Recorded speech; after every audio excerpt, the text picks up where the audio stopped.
You ask Tiger to solve. This deals with linear equations with one unknown. The final result is s equals 16. Let's solve it step by step. Group all constants on the right side of the equation. Add 1 to both sides. Simplify the arithmetic.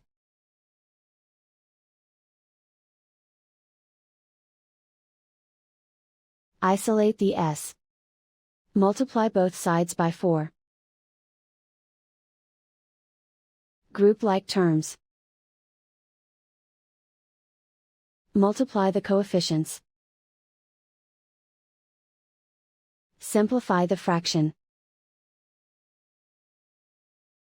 Simplify the arithmetic. And so the final result is s equals 16.